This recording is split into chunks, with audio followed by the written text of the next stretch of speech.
Welcome to the Philadelphia Sports Table Podcast Show, the longest running weekly Philly sports podcast show in the world, 12 and a half years strong. Got a great show coming your way this week. I'm Jeff Warren, here with my buddy Len Hunsicker. Len, great to have you back on the show. How you doing, man? I'm doing well. Hopefully everybody's having a good week out there, and some interesting stuff going on in the world of Philly sports right now. So Lots of interesting stuff. Dude, after the Phillies got knocked out of the postseason, Eagles were losing games. I was like, man, this is like the worst freaking time in Philly sports. You know, we're hanging our hats on the Union, moving ahead through the MLS playoffs, and they're doing a good job right now. We're seeing some good stuff from the Flyers. You had the Sixers last night. We're recording this on Wednesday night. Last night, Tuesday night, they won in a very close game against the Celtics. They've been fun to watch. The Eagles are 7-2. Like, it's not all terrible in the world of Philly sports. I think sometimes we get to the point where bad things happen and we're like, oh, it's the end of the world. But, man, good things are happening here. I think the Flyers and Sixers have both been better than anybody thought they were going to be to start the season. And I think that's kind of a big part of what you're talking about right now, because I know I personally expected both of those teams to just, okay, here comes another, bad year. So, exactly. I mean, the fact that we're getting more than that that goes a long way. Absolutely does. It does. Folks, we're going to be getting into some Eagles talk. We got a few different storylines we want to dive into. And then from there, Len and I are going to talk about our biggest surprise that we have seen from this Flyers team so far this season. And then we're going to get into some Philadelphia Union talk. Yes, because Len's on and he knows what he's talking about with soccer, unlike that Eric guy who doesn't know much of anything, right? His son's a huge soccer guy now. He should be getting into it. I know. I was so happy when Eric asked us because his son wants a Flyers jersey. And he's like, we've been watching Flyers games. I was so happy. There you go. Now he can contribute with that. Yes. He's able to, it's like, what's a penalty kill? What's a power play? I mean, he was asking what jersey his son should get. And yes, there's a few options. There's not a lot of great ones yet, but I said Bichkov. I think that's safe. It's the safest one you can go with. Yes, absolutely. All right. Well, after the Union talk that Len and I are going to get into, now that the Union are going to be heading to the MLS Conference Semifinals, we're going to dive into some baseball. We haven't gotten into a lot of baseball since the Phillies were knocked out of the postseason, but we want to get into this story with the Cleveland Guardians, a couple of their players, Emmanuel Clase and Luis Ortiz, currently on paid leave. They've been indicted on a litany of gambling charges. Holy cow, gambling in the world of baseball back in the news. We want to dive into that. And then this week, what we're throwing down on the table, we've got Tim Kelly from onpattison.com.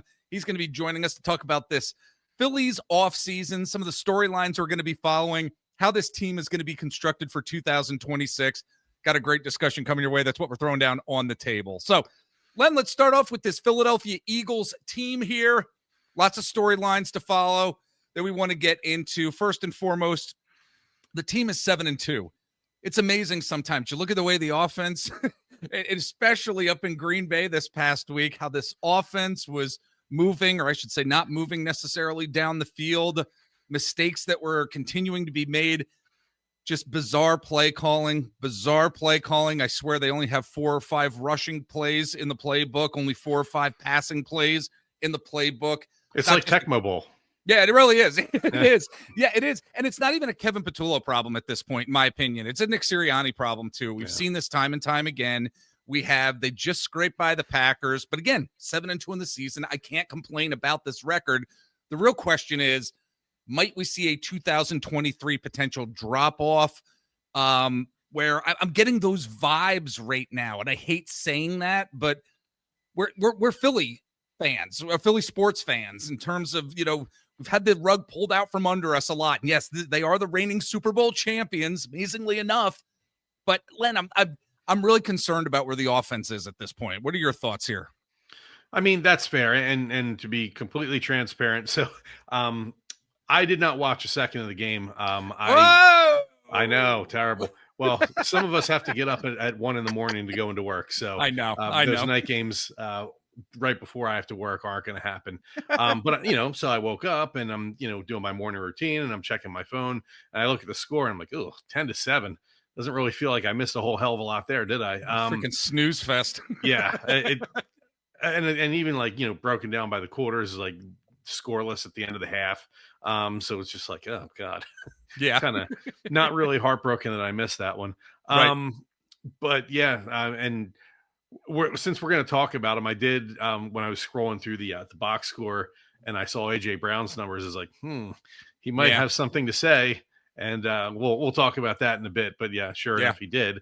But yeah, all in all, I mean, I didn't expect him to like hang 30 on Green Bay, but I mean, hey, the defense showed up, I guess. Yeah, absolutely. And that's the thing too. Look, I did the Eagles post-game podcast show. I was doing it solo this week, and I was really just getting down on this offense, rightfully so. I think every Eagles fan has the right to get down on this offense because of what we saw and what we didn't see as well. But when it came to the defense, my goodness, I mean, you want to talk about a performance, and I guess we'll just get into him right now. Jaelan Phillips is what the Eagles defense needed. Holy cow, what a debut. And the fact that Howie was able to get that deal done, I swear, if I hear another analyst say, why do teams deal with Howie Roseman? Why do teams make trades with Howie Roseman? Because Howie is, yes, I mean, he's always getting it done in some way, shape, or form. Again, not all trades are going to hit when it comes to, this roster construction, but the guy knows what he is doing. And to see Jaelan Phillips, his reaction to playing in Green Bay for the very first time in his career, the fact that he had family members that came the day of to see him play there, and just what his impact was on the defense. I mean, more than a spark. And you saw a defensive line and defensive front, including Moro Ojomo, even Brandon Graham getting back into the swing of things. Nolan Smith was back for that game, wasn't he? He was, and made an impact. And that I think is only going to help just in terms of like, again, kind of being able to throw waves of people at teams, and not everybody, you can split up the reps a little bit more and keep guys fresh. So I think that's going to help this defense for sure. Yeah, absolutely.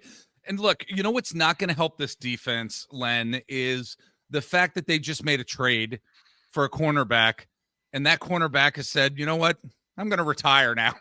Jair Alexander, folks, if you haven't heard, going to be retiring after being traded to the Eagles. How he ended up giving up a 6th-round pick in 2026, a 7th-round pick in 2027. Look, I mean, they were day 3 picks, later day 3 picks, but my goodness, how does this happen? And that's the second defensive player that's retired on the Eagles this year. Yes, Zaire Smith gone as well. He's saying, okay, I don't want any part of this.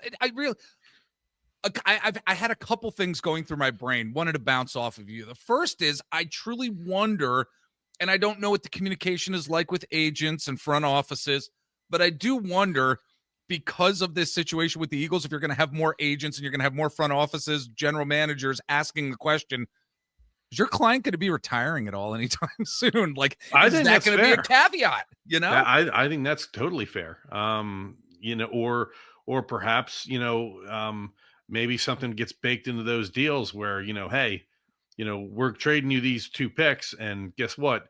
If this guy retires on us, one of them's coming back. At least one of them, if not both of them, are coming back. I mean, I think that's only fair. I mean, it's, look, they took a swing because they need help in the secondary. It didn't work out. I mean, we've talked about it. Roseman's been on a heater here for the past couple of years. So, look, they're not all, elite level trades. And this one certainly wasn't. So, I mean, it happens from time to time. But yeah, no, I mean, I think that's fair. I think, going forward, when the Eagles make a trade, I think that they should be able to talk to that agent and be like, hey, I mean, are we wasting our time here with this guy? Are we going to be wasting assets on this guy? You know, that's a fair question to ask. It puts a wrench into what Howie Roseman wanted to do. Look, I talked to BLG, Brandon Lee Gouton, last week from Bleeding Green Nation, came on the show, and we talked about the trade for Michael Carter II, Jair Alexander. And the notion was that, you know what, this is a situation where Howie really was going to throw something against the wall to see what stuck, to see if Jair Alexander would stick, to see if MC2 was going to stick. And now it's like, okay, you've got Jacorian Bennett that may be coming back this week. We may see him on the field. What maybe he be able to do after, him dealing with the injury bug. And again, MC2, who knows? But the more people you have in there, the more you're going to be able to throw against the wall to see what sticks. Now we really don't have that necessarily with because of this Jair Smith situation. Yeah. I mean, it sucks. There's no two ways about it. There's nothing. I mean, I can't really blame the Eagles for that. There's really nothing they could have done. Now their process probably has changed in terms of making trades and talking to people and just gauging their interest in playing in the team. Yeah. I guarantee you that'll change going forward after this year. But, how often do teams encounter this where, you trade for a guy and he's like, I'm just going to retire. I mean, it's not something that happens often. So is it coincidental? Is this coincidental, or is this something where the Eagles coaching staff and even going up to the front office are so demanding of what they want from their players because of the product that this team and organization has been, where they're pushing more and they're wanting more? If they are, is that a bad thing though? Because you look, okay, no. if these guys had gotten picked up by the Jets or the Browns or the Titans or one of these teams, okay, and you decide, what, this isn't for me, okay, I get it, but do you want to win a ring or not? Because this is the team that has just won a ring, literally just won one, and is a contender to do so again. So you better get with the program if you want to win, or if you want a good shot at winning. I mean, I'm sorry, I don't. If these people are coming here and going, that's too much for me, then you're probably in the wrong industry because you don't want to win. So absolutely, happy trails, Absolutely. Speaking about, a situation that, well, I'm not even going to try to like sugarcoat anything here. Let's get in this AJ Brown situation. I'm getting really tired of this storyline, and, whether I think the media in general, I think Philly Sports Talk Radio creates more out of this than what it should be. To be honest with you, AJ Brown just venting his frustrations about the Eagles offense. And I think part of it is where, he says, I don't care if I'm misunderstood. He says that he says a bunch of stuff within these interviews, but I really truly believe AJ Brown wants to be here. I believe he wants to win. I believe he wants to be part of an offense that he's been now a part of for some time and has seen incredible success. He's not this year for whatever reason, whether he may be having some issues behind the scenes within himself, whether he may be having some issues with the coaching staff. I can't necessarily imagine that might be happening because of the fact that this offensive coaching staff and AJ Brown have been together now for quite some time. I'm wondering if this is just getting way blown out of proportion because the Philly sports media needs this kind of crap to happen in order for advertisers to keep coming back, in order for other folks to do their business. And I wonder if that's part of this. What are your thoughts here with AJ Brown in this situation? Because I highly doubt that he wants out of here. He just won a Super Bowl. Yeah. No, I mean, this look, the media, I don't want to say they're doing their job, but I mean, you're trying to drum up interest for your station, and you're trying to get, ratings and clicks and whatever, measures of interest that you can garner in order to make your product, a bigger thing. And guess what? The Eagles are in Philadelphia. I mean, they are the top draw. I mean, so anything you can do to, especially when the team's doing well, to make something up, or not even make it up, but just add to something that's somewhat juicy, you are going to get people. We're talking about it now, so you are going to get people to jump on board and pay attention to it and give you those ratings that you want. So I mean, if I knew, I could, get something from somebody because they like chocolate, well, guess what? I'm always going to give them chocolate, and I'm going to get what I want out of them. Yeah. So, that's just what it is. I mean, I tend to not agree with AJ Brown, but I sympathize with him a little bit. I do think it's not just crazy wide receiver wants to pad stats again. I don't think it's that. I do think he genuinely wants to contribute to what's going on here, and I don't think he feels that he's doing that this year, and I Yeah. think that's bothering me. And I mean, you even look at when like I said, I looked at the stats, and it was 2 catches for 13 yards. He was only targeted 3 times. I So, know. I mean, if you're not, looking his way, yeah, I mean, eventually that's going to start to rankle him a little bit because he is someone who, again, wants to contribute. And we And know what type wants, of player he is. yeah, We know what type of player. When we're talking about, going up to get those, quote, 50-50 balls, he is coming down with those balls, I swear, like 9 out of 10 times. yeah, It's astonishing. I mean, that might not be the correct percentage 90% of the time. I don't have the stats in front of me, but he comes down with the ball more times than not. How can you not, even on simple curl routes, for God's sakes, target him? yeah, yeah. I mean, and that's why, like, I mean, I like the player. I think he's a decent dude. I don't know him obviously, but from anything I've seen with him in the media or just like just online things on Instagram or whatever, stuff like that.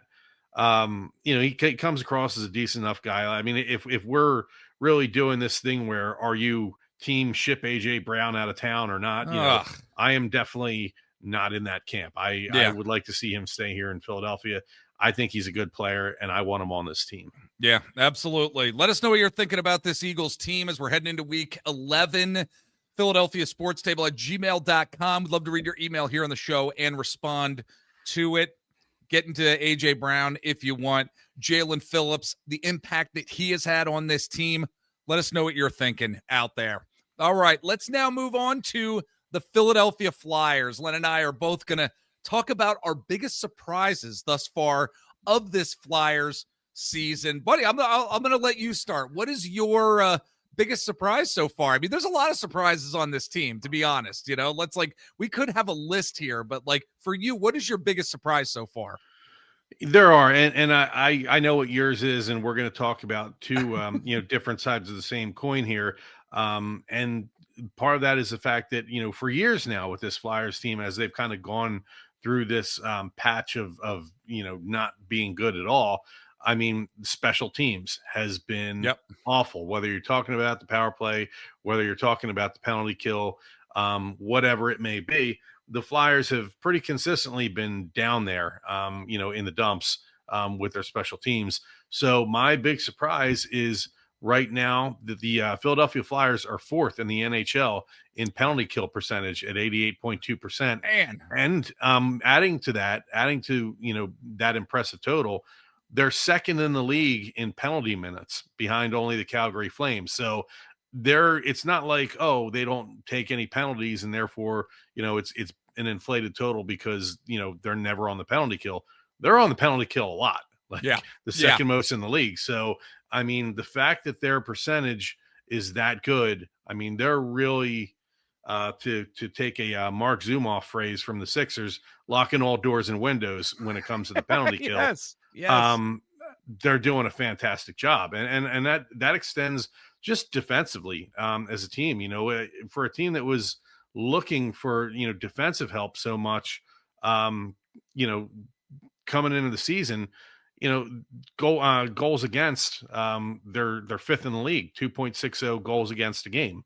So, and this is a team that we've bemoaned the goaltending on this team for how long. Some of that is Dan Vladar coming aboard, but I mean, I think a really good chunk of this is the Flyers defense. I think it's been really good. The penalty kill has been really good, and that's not something that we've become accustomed to seeing over the past couple of years here. Amazingly enough, like this stat, I can't believe I'm actually going to say this right now, Len. Okay. But prior to tonight's Wednesday night's game, prior to this, they had a 6-game streak of not conceding a goal.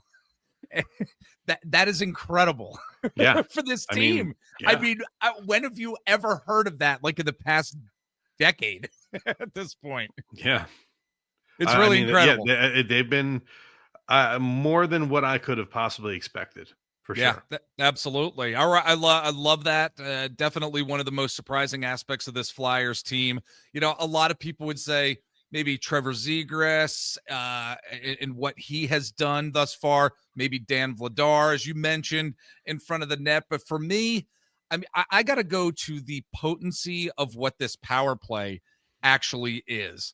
I mean, it's been so much more effective than I think we would have thought. I mean, it isn't clicking on all cylinders necessarily, but the fact of the matter is the Flyers are in the top 20, not just in the top 20, like number 19th or number 18th. They find themselves in the top half of the league, 14th, with a 19.6 success rate. And they still have some room to grow here. Yeah. And this is a huge monumental shift, I think, from what we've seen in prior years, especially with the how Torts was dealing with the power play. I mean, prior to Tyson Forster's injury, the unit featuring Noah Cates, Jamie Drysdale, Trevor Zegras, I mean, they're fun to watch, making quick passes without overthinking what needed to be done. And, we are seeing power plays this year where, gaining the entry into the offensive zone, it's happening consistently. Seriously, like happening. And I know that sounds bizarre, but look, one successful entry per power play last year was almost seen as a moral victory. Yeah. and now this team is 14th in the league in terms of the power play. I honestly couldn't ask for more. Like, I was hoping they'd be around 20th. When it was all said and And done. that would have represented an uptick as well over Yes. the Rocky Thompson era of running the power play. I mean, Yeah. they were, bottom 3 in the league for I think the past couple of years. So Yeah. I mean, this is a really welcome surprise for sure. Absolutely. All right. Well, that's going to do it for our Flyers talk here, and we are going to be heading to a break. But we wanted to let you know again, if you want to get in touch with us, shoot us off an email. PhiladelphiaSportsTable@gmail.com. Love to hear from you. What are your thoughts about the Flyers, the Eagles, the Phillies, the 76ers, Philadelphia Union? We'd love to read your email here on the show and respond to it. Also, folks, head on over to YouTube. If you're watching us on YouTube, fantastic. You can hit the bell to be notified when we post new videos. But head on over to YouTube, like and subscribe to the Philadelphia Sports Table podcast show. And also, we're on various social media sites as well. They're in front of you if you're watching on YouTube, but we're on Instagram, Twitter/X, Threads, Facebook. I'm over on Blue Sky at Jeff Warren. I'm over at TikTok at Mr. Jeff Warren. We are going to take a break. When we get back, got a lot more talk, Philly sports talk coming your way. All right, we are back. And Len, why don't we dive into the Philadelphia Union now? An incredible season. Whenever you get on the pod here, buddy, you and I have been talking about this Union team as they are now in the playoffs this postseason. They handled Chicago. They handled the Chicago Fire in that first round. They're going to be facing New York City FC in the conference semifinals as they are looking to bring home the MLS Cup to Philadelphia here. Look, first and foremost, before we start diving into, what we're going to be hopefully seeing from this team, wanted to mention the fact that the guy who deserves so much credit for where this team is, head coach Bradley Carnell, he was named the 2025 Siggy Schmidt MLS Coach of the Year. So I think I said that right. Did I say that right? The Siggy I believe you did. Schmidt? Yeah. Yes. Thank you. I just you never know. You get nervous. You never know with this guy here. You never know what you're gonna hear out of this mouth. But also wanted to mention that Kai Wagner and Jacob Glesnes actually both finalists for the Defender of the Year award, and were both named to the MLS Best 11. So wanted to, and well deserved, Len. An incredible year both of those players have had, and again with Bradley Carnell coming to this team, like honestly, we just didn't expect anything like this. We didn't expect Bradley Carnell to be able to coach this team, I think, the way that he has. A lot of us liked and respected Jim Curtin for so many years, but it's a breath of fresh air. that he's brought to Yeah, this team. And, the change needed to be yeah, made, and yeah, it's happened, and yeah, I mean they're definitely responding to Carnell a lot more. So yeah, it's been really a joy to watch this year. it was a joy to watch them take care of business against Chicago. Dude, what was happening in Chicago when there was That like at the that end of the game? second game was insane. Well, at the end of the game, but also the beginning of the game, like they just barfed all over themselves. Chicago. I mean, Yes. they had a backup goaltender in, and he just like, I mean, talk about making like middle school mistakes. Yeah. And so he really, I mean, he handed the Union a couple of goals on a silver platter. Right. So, and hey, to Philly's credit, they took advantage of it and they did what they had to do. But yeah, it's just a weird game overall. And really bizarre how in the final 10 minutes of the game, the Chicago Fire fans were just like making discriminatory chants while Andre Blake was taking goal kicks. A stoppage time, I think, was limited to 2 minutes. Yeah. But my goodness, like their fans suck. They must have been Philadelphia fans disguised as Chicago fans. That only Philadelphia fans are bad like that. Right. That's what I've Exactly. been told anyway. Exactly. Look, Philly handled business. They've got New York City coming up here. Do you have any thoughts on, what we might actually see here in terms of, viability of them moving forward? I mean, the game worries me a little bit. I mean, Okay. it's evenly matched. In terms of the this regular season battle, each team won a game from the other. I think both were 1-0 scores.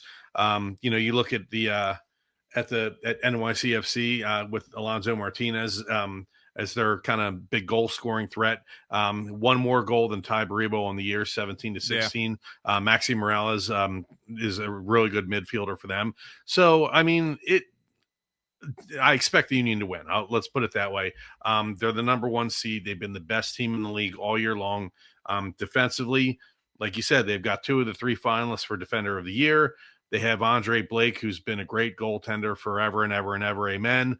For this team. So there's no reason they shouldn't win this game. But would I be like, oh my God, how could this have happened if they don't? No, I won't, because, New York City's got a good team as well. So it wouldn't be a shocker if they lose, but I fully expect them to move on. And I believe it's Cincinnati and Miami in the other semifinal, both of which will be tough opponents. But look, there's no easy games at this point in the season, and that's true of any playoff. I mean, once you get in the semifinals of your conference, this is where it's supposed to be, tough. I mean, you can go back to what not to make a different sport or make a comparison, but AJ Brown said that in his comments, like when we get later in the season and we face these tougher teams, the offense is going to have to get going. Yeah, when you get late in the season and you face the top contenders that you're supposed to be one of, I mean, you have to be on your game, and the Union are going to have to be on their game here. So we'll see what they do, but I can't wait. It feels like it's been forever. I was like, looked up, when is this game, for God's sakes? And it's not until the 23rd of November. Yeah. And it feels like that last game against Chicago was just so damn long ago. So, that'll be good for, helping keep them fresh and maybe, get some guys in nurse back to health that may have been a little banged up after that, the Chicago series. But, this is the scary part. It's no longer a series like it was with Chicago. It's one game. You have to be on your game or else you go home. So we will see. But I do expect them with all they have. I expect them to win this game. I think for me, the one thing that that we all need to see in this game, and it may sound like common sense, but I think this season we didn't expect the defense to be as dominant as they were. I mean, they're one of the top defenses in Major League Soccer. Yeah. And that defense needs to continue. They need to continue that consistency with this defense. I think if they're going to win this game, I really think, and again, may sound like common sense, but I think that really is going to be the edge. If they're able to remain consistent with the defense throughout this game and matchup, then I think they win it. Yeah. And that's what they've hung their hat on for how Yeah. long now? So Yeah. yeah, I mean, and they're again two of the, I think you said that the MLS 11, two of Yeah. those defensive spot went to Philadelphia players. So I mean, this is what you expect. You expect them to shut it down, and I don't think it's going to be a blowout by any stretch. I expect this to be tense all the way through. I don't expect to be, have a particularly good feeling throughout the entirety of the game, but Yeah. I do expect them to pull it out. All right. Well, that's going to do it for our Union talk. And now we got to get into some baseball talk. We have not gotten into a ton of baseball talk again after the Phillies were bounced from the postseason. But this story that we're going to get into, Len, prior to our interview and discussion with Tim Kelly from On Pattison to talk about the Phillies offseason, is the fact that, man, you got a couple Cleveland Guardians facing some serious charges. Emmanuel Clase and Luis Ortiz, now in a gambling scandal at this point. Look, Major League Baseball, I mean, they've had a long storied history with sports gambling, from the Black Sox a scandal at the beginning of the 20th century to Pete Rose's admission that he bet on baseball freaking 70 years later.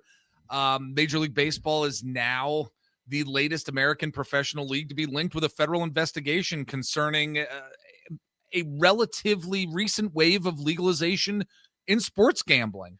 I mean, that's part of this that I wanted to get into as well, Len. But I did want to go through really quick the indictment.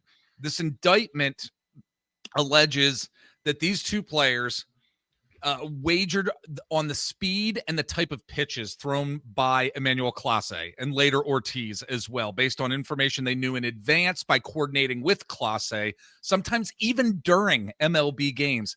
Clase often threw rigged pitches on the first pitch of an at-bat when he entered the game in relief, and according to this investigation.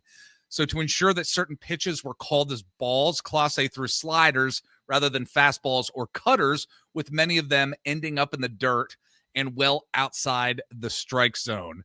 These guys used the inside information that Clase provided about future pitches to wager thousands and thousands and thousands of dollars on more than 100 pitch speed and balls hit by pitch prop bets and parlays at online sports books, according to investigators. So apparently Ortiz joined Clase in this, quote, gambling conspiracy to rig pitches by the 2025 Major League Baseball season. Two pitchers receiving these kickbacks and bribes, or placing bets even for themselves by proxy in certain situations and instances. So, Len, we have another scandal here. We really do. And it really sucks kind of for the game of baseball, I think, in a certain way. And I think what amazes me is that we're in this era of, look, I've got FanDuel on my phone.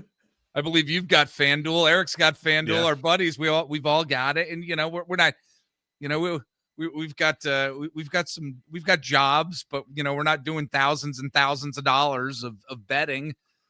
Tens of thousands of dollars of betting, but we're in a gambling. We are in a gambling world right now, and I'm not saying it was right or wrong what these guys did. And again, they were indicted. They're going to have their day in court, but it's not good for the game of baseball. It's not good for.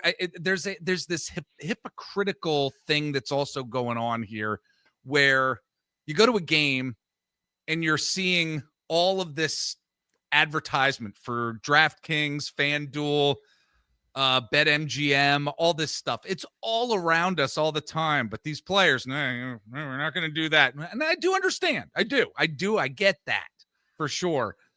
But it's just, we're living in a bizarre world, man. We're really living in a bizarre world here with this stuff. I don't know. Have you been thinking about this and how it's affecting baseball, sports world in general, gambling, sports gambling? What are your thoughts? My initial thought was like, well, baseball, what do you expect? Right. You're in bed with all these companies now. But then when you look at what these guys did, like, it was calculated. I'm generally inclined to, point a finger at the league before I point it at players. But this is bad. This is this is really bad. It's affecting, because, what it feels like every time you walk a guy to lead off an inning, it comes back to bite these pitchers in the ass. And if you're putting your first pitch in the dirt, in order to, influence bets, you're automatically putting yourself behind the eight ball then in that count. Yeah. And then, possibly letting somebody on base. So yeah, this is bad. I can't imagine, even if these guys beat whatever charges are against them. If I'm a major league team, I'm not touching them with a 10-foot pole. Yeah. These guys, as far as I'm concerned, these guys should be done. Okay. I just think that they've tainted themselves with what they did that much. And that's the other, I don't know what Class A made. I mean, he was a big time closer. So I don't know what he was making, but I mean, that's my other question. It's like, did you really have to do no, I promise you, I maybe I should have had his salary information. Like the other guy, Ortiz, if he was a middle reliever, okay, he's maybe not making as much, but Class A, I'm sure was making decent money. He was seen as one of the top, closers in baseball over the past couple of years. I actually did watch a Guardians game or two here and there, and early in the year, and be like, something's like he's kind of reached the age where he's not as good as he used to be, or maybe he's losing a step on his fastball, because it felt like even earlier in the year he was getting hit around a lot more than he used to. Yeah. In previous seasons, he used to be, he'd come in and that was the game. I mean, yeah. But really quick, his contract in 2022. Yeah. Class A signed a 5-year, $20 million contract extension with the Guardians, earned $4.5 million last season, and he was in line to make $6 million in 2026. Okay. So those aren't bonkers, those aren't like Bryce Harper or Right. Ohtani or something like that numbers, but I would like to make $5 million a year. I mean, I'm sure you would too. I'd like to make $500 million, or I'm sorry, $500,000. Oh God, That'd be great. That would be great. Exponentially make my life better. I don't even make six figures a year. I mean, Yes. It's just and the fact that 5 million is enough for these guys. Yeah, I don't know. But yeah, I mean, what they did, I mean, that is affecting your team and your chances of winning and stuff like that. These guys, even like I said, even if they beat the charges, and I don't think they will, but they're done. You can't go near them anymore. I'd imagine their teammates are absolutely pissed off at them too. I mean, there'd be no way that they could get back in that clubhouse. No way.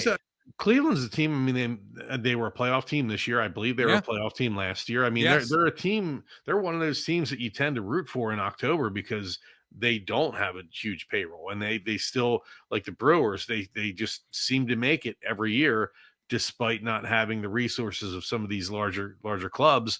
So they are an underdog that consistently makes it and is consistently good. But I mean, now to have, the payroll disparity, and you have a guy on your team who's, actively working against you because he wants to make a couple extra bucks. Yeah. I mean, you can't have that. Absolutely. Look, I didn't have it on our agenda, but Phillies offseason, we're going to be seeing some moves sooner rather than later with this team. It's probably going to be a little while here, but we're going to talk to Tim Kelly again from onpattison.com about some of these Philly storylines we're going to be following this offseason. I don't know. I feel like the team is going to be in good shape heading into 2026. We certainly don't know what moves are going to be made. I'm going to be talking with Tim about, his thoughts on the outfield and, just what may be happening with the infield as well. But, I mean, I'm feeling overall like things aren't terrible for the Phillies organization heading into 2026. I'm feeling good about where even the pitching is at. We're not going to know what to expect from Aaron Nola, but Andrew Painter probably coming into the fold here and what we're going to see from him. I'm excited about that too. Then again, you have superstars, quote superstars on this team where you don't know where they are right now in terms of their career. One being Bryce Harper. And I think this is going to be a very interesting offseason, but by no means is this Phillies organization and team going to be out of it or anything. I mean, look, the Dodgers had a great run. They really did, and they did what they needed to do to beat Philly. But I'm feeling good about the Phillies, actually. Yeah, no, I do too. I don't know. There's a part of me, because you think about moves and you think about what they might do, and I really hope that they went to Justin Crawford at the end of the season and said, "I dare you, come win center field out of spring training." Like I Yes. think they should give him every opportunity to do that. And if they make a deal that moves Alec Boehm somewhere, I would say the same thing to Aiden Miller. Come on up and win a spot. Yeah. I dare you to do it. I don't want to turn the whole team over to rookies, but you can't, you have to have some kind of cost savings at a position here or there. You can't have, $20 million guys at every spot. And, Right. they're going to try to bring back Schwarber. They're probably going to try to bring back Realmuto. Suarez is gone, which I don't know if that's a mistake or not, because, I don't know when Wheeler's going to be back. And when he comes back, how healthy he's going to be. Yeah. So, I mean, I'm confident with Sanchez and Luzardo. Nola, hopefully he can bounce back. But, I'm a Ranger Suarez fan. I like the guy. He does get hurt a little bit too much for my liking, but when he's in there, I like him. I would like to see him back, but, that's just me. We're going to get into some pitching talk with Tim from onpattison.com. So, buddy, I'm going to let you go. It was great seeing you. Great talking Philly sports with you, as always, man. Any final thoughts before we go to break here? No, I'm good. Have a good week. All right. Have a good week, buddy. We're going to take a break. We'll be back in just a bit with some Phillies talk. All right, let's dive into this Philadelphia Phillies offseason. We have with us from onpattison.com. For years and years, we have loved his Phillies reporting and his many stories that he's written about this team. We have the one and only Tim Kelly. How you doing, buddy? I'm good. It's good to be back on with you, Jeff. Love talking to you, my friend, about this Phillies team. And really, this is going to be an interesting offseason. And, we haven't gotten into too much Phillies talk since the debacle and their departure from the postseason. But last week, we actually dove into looking at where the Los Angeles Dodgers are after having won the World Series now 2 years in a row. And I think, the question we were talking about last week, and I wanted to bring this topic up to you as well, is you look at a team like the Dodgers. We look at a team like the Phillies, too, who have a lot of great talent. But I do wonder, how will the Phillies compete with the likes of the Los Angeles Dodgers, in the future, based on what the Dodgers have done with their roster, just how they just don't care about the money they're spending on talent.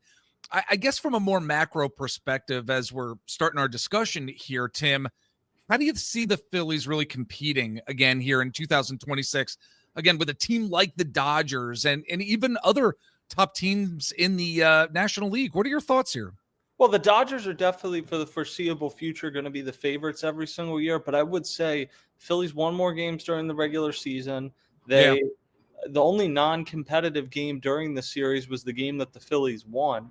So I don't know that there's ever going to be a point here in the next few years where the Phillies are a better overall roster than the Dodgers, but can they compete in a short series with them? Yeah, I do think they can. And I get it. The Dodgers spend more than anybody, but it's certainly not like the Phillies are a mom and pop shop either. So I think they're capable of competing, and sometimes you have to maybe balance out whatever gap there is between the Phillies and Dodgers financially. You have to make some shrewd moves where you get guys that are undervalued and outperform what they've done.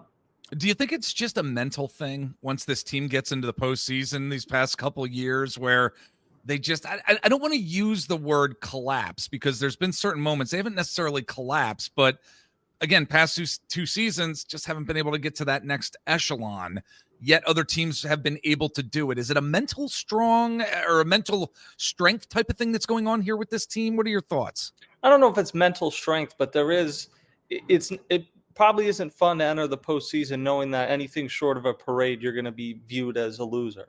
So, so that's kind of on us as a fan base, right? Yeah, to a degree. To a I degree. don't doubt that factors in. I would also say though, they didn't play very well in the second half of 2024. So it wasn't like going into that you felt they were 500 team in the second half. So Yeah. it wasn't shocking when they lost to the Mets, who in the second half of that season were a better team. This year they played better than they did against the Mets, but they did run up against a Dodgers team that it kind of was the perfect storm all at the same time, where their pitching got healthy. The Phillies did a good job against the big hitters, Otani most notably. Yeah. They didn't hit themselves, but nobody necessarily hit the Dodgers in the National League portion of the playoffs. So that's not an excuse in saying run it back, but it is reality that the Dodgers were the best team come October, and the Phillies caught them at the wrong time. Yeah. Yeah. Very good point. So, all right, let's really talk about. I mean, those were the reflections of the past season, past 2 seasons here. But looking towards this off season here, again, trying to figure out what the expectations should be here for us as a fan base. I've been watching this team ever since I was a kid. Have been a fan. There have been so many ups and downs over the years, and I think this organization is in a really good spot, as you mentioned right off the top. They are not some mom and pop shop type of baseball organization. They're going to be in it to compete. So that being said, I wonder how us fans should really manage the expectations and navigate the expectations of this offseason. I mean, I don't necessarily know if they're going to be going out. John Middleton, I don't know if the ownership and front office are going to be huge spenders at this point, given some of the contracts that are on the books right now. Just wondering what your thoughts are here in terms of how this team is going to navigate this offseason. Well, I think they will be big spenders, but it might be bringing guys back. Yeah. And if they are big spenders externally, that means you're not bringing somebody. Like, I don't think they're going to re-sign Kyle Schwarber, re-sign JT Realmuto, and go issue another mega deal to somebody else. Yeah. Now, if you let one of those guys go, particularly if Schwarber leaves, which I don't think they want to have happen, and I don't think will happen, then yeah, maybe you do get into the discussion of Alonso or Alex Bregman or Cody Bellinger. But in that case, you're just replacing production that you had from 2025. You're not adding it into addition. So I think they're going to spend. I think they're going to be a top 5 payroll. But there's off seasons where you're trying to maintain what you have, and off seasons we're trying to add what you have. And this off season is a bit of a hybrid, but in terms of the big spending, I think you're more trying to maintain, and then you're going to have to find other moves to revamp other parts of the roster, probably for not quite as much money. Yeah, and I guess that gets us to the next topic here, which is the changes that we're going to see. You kind of alluded to it. Not that it's necessarily a change, but bringing back possibly Kyle Schwarber, which apparently you believe is a very, very strong possibility that might happen. But I do wonder whether it's the outfield, whether it's the infield. I have a feeling we may end up seeing some new talent here or there. What do you think is going to be the biggest change on this Phillies team this coming season, Tim? I definitely think it's going to be the outfield one way or another. Yeah. I don't believe Nick Castellanos will be back. Dave Dombrowski's already said that Max Kepler most likely won't be back. Harrison Bader's a free agent. Maybe he will be back, maybe he won't, but it's certainly kind of a toss-up there. It's that is down the list compared to Schwarber and Realmuto. So I think it's going to look completely different because Justin Crawford is going to be in the mix. Maybe Brandon Marsh is still part of the equation, but I think he's somebody that in the right move, maybe you would trade him too. So I think the outfield is going to look completely different next year, and we don't know exactly what it'll look like. David Dombrowski mentioned Gabriel Rincones as a possibility for being in the mix next year. You still have Weston Wilson / Otto Kemp, although you might need Otto Kemp more in the infield. So I do think there's going to be changes, even if like the 3 or 4 best players on the team look a lot the same. Some of the other supporting pieces, I think, will look different, most notably in the outfield. Yeah, I mean, I do wonder if they do try to swing for a Kyle Tucker, perhaps even like, I don't know, maybe Cody Bellinger. I don't know. I'm just kind of throwing out some names. Like, would they actually make those type of moves to bring in those type of free agents?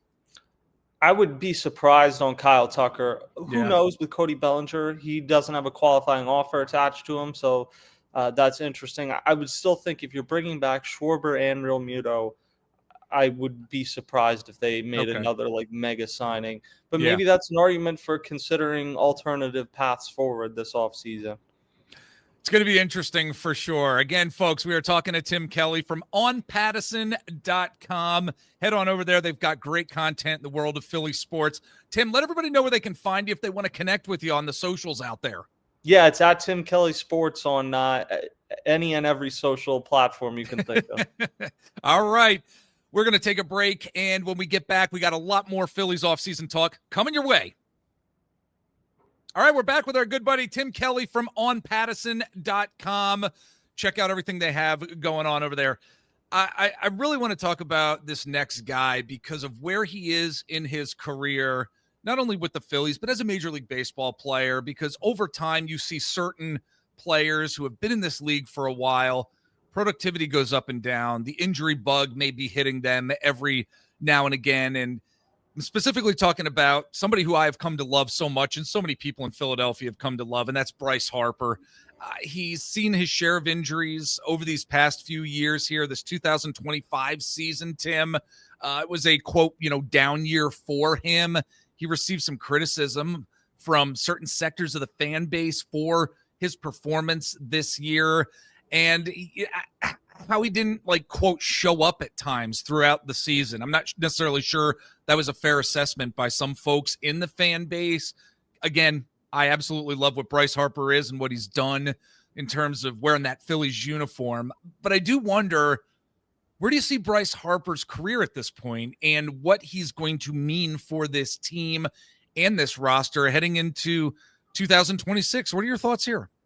Well, I think what Dave Dombrowski said in the end of year press conference was spot on. I don't know that it was smart to say it publicly. Clearly, Bryce Harper did not receive it well, but him being at that point where he's still a really good player, but is he great? Is he going to get back to that level? We don't know. Yeah. I would push back against anyone who thinks it's like a lack of Harper being bought in or anything like that. Right. To me, it's just he hasn't been able to stay healthy consistently, and it's very difficult to build momentum when you miss a month in the middle of the season like that. Yeah. That's really unfortunate timing, and so staying healthy is the biggest thing for him moving forward. The problem is he's entering his age 33 season. He entered the league when he was 19. This is part of signing these long-term deals, is that as guys age, they maybe won't stay as healthy. So, you can hope for the best in that regard. I still think he's going to be a really productive player. I don't know if he's going to be 2021 Bryce Harper again. Yeah, absolutely. And I think something I've given a lot of thought about, and it just seems like common sense, Tim, is that so many sports fans in general, it doesn't matter if it's baseball, football, basketball, hockey, soccer, whatever, they believe that just because of the size of the contract, that the athlete should be able to perform at a certain level with whatever that dollar and monetary contract is. And like you said, that's just not the case. This guy's 33 years old. He's got a lot of miles on him. He's been at the plate how many times? He's done so much to his body over all of these years that regardless of that monetary contract and what he signed, and I'm glad for him. We're a podcast platform that is all in for athletes getting paid what they need to and should be getting paid for these, billion-dollar owners. Regardless of that, you can't dismiss injuries. If a guy is injured and over a significant period of time he's facing injuries, might not be able to perform the way that they need to, even though they're one of the highest paid at their position. So it's just it's always amazing to me. It's common sense, but it's always amazing to me. Anyway, well, and I would say to anyone that has that mindset, it's like just because they're not performing that way doesn't mean they're not trying to, or right. less like. If anything, Bryce Harper maybe is guilty sometimes of wanting it too badly. Yeah, exactly. Look, this is the mindset of some folks in the world of Philly sports. We know the folks out there for sure. So, all right, couple more topics before I let you go, buddy. You recently wrote a good piece on Pattison recently about how a Japanese prospect and star, I'm going to mess up his name, Munitaka.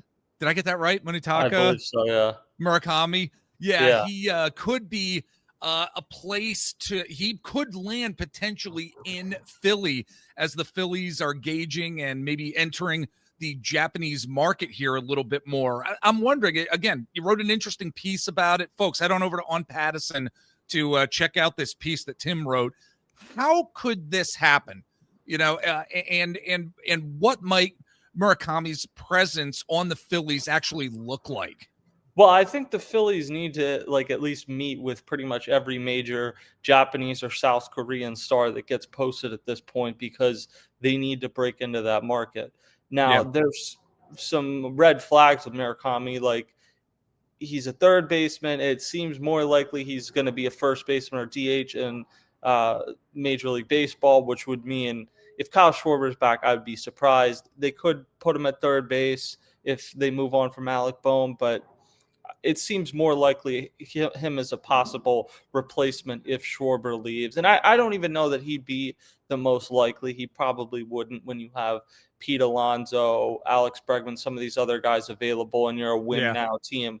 But what I would say, as much as he's not a perfect player, you have the concerns about the defense. He strikes out a lot. He has immense power, and in a situation here where he doesn't necessarily seem to be a fit for the Dodgers and maybe some of the usual suspects, eventually you have to break in. And chances are the way you break into the Japanese market is not going to be signing Shohei Ohtani or someone that's like a slam dunk that every team is lined up for. It's going to be taking a gamble on somebody, selling them on Philly, and getting them in here and treating them well, rolling out the red carpet. And the Phillies are always going to be at a geographic disadvantage in the same way that a lot of the West Coast teams are at geographic disadvantages for players from the Dominican Republic and other areas. Very true. Yeah. So they're never going to be like the favorite for most major Japanese players, but they can't be shut out either. So they need to get on the board here, however that is. And part of that is just continuing to build relationships, meeting with guys, and eventually you get one of them. I don't think it'll be in this case, but it's worth examining and seeing whether you can be a fit. And even if a guy doesn't sign with you, they remember how you treated them and that stuff. Their agent could go on to represent another player in the future. So you have to do everything, cross off all the boxes, and eventually it's going to work out for you. It's a great piece, again, by Tim, folks, over at onpattison.com. Check it out. It's an interesting aspect of, the Phillies possibly getting into the Japanese market. So, all right, buddy, before I let you go, we got to talk about the future of the Phillies pitching as well. We're praying that Zach Wheeler is going to be able to come back. Of course, Christopher Sanchez will hopefully remain as dominant as he was this past year as we're looking at 2026. Aaron Nola likely is going to be here as well. Perhaps we see Andrew Painter too. The bullpen certainly going to be interesting as well. I'm wondering, is there any kind of surprises that we might see from a pitching perspective, whether it's with the starters, whether it's with the bullpen? What are your thoughts here to close us out, buddy? Well, I think a lot of it is set. Like one way or another, Aaron Nola is going to be here, whether he rebounds or not. It's time for Andrew Painter, one way or another. Kind of same thing goes with him. I don't expect Ranger Suarez to re-sign, but we'll see. They've taken a little bit of the guessing out of the bullpen by bringing back Alvarado. So, that's your top leverage guy setting up for Duran. You have Duran back there. So, I'm not saying there won't be any moves in the bullpen, but I don't know that there's going to be you sign Devin Williams or somebody like that. I don't anticipate that happening. So it's maybe a little bit more around the edges unless they offload someone and open up some money. I think in the starting rotation, you have a really good group. It's just a matter of whether some of these aging guys, Wheeler, Nola, what exactly you get out of them. And do they extend Jesus Luzardo? Is there a way to assure that he's not in the same situation as Ranger Suarez a year from now? And does another guy like Jesus Luzardo last offseason not fall into your laps, but become available and you strike? Because I don't think that should ever be ruled out. Pitching is what wins, especially in the regular season. So if you can get a great starting pitcher at what is maybe an under market value, which I think it was last year with Luzardo, maybe an opportunity like that comes up. But I don't look at the Phillies entering this offseason, even if they lose Ranger Suarez, and think, wow, this team really needs to add a middle or top of the rotation guy. I don't think it's the case.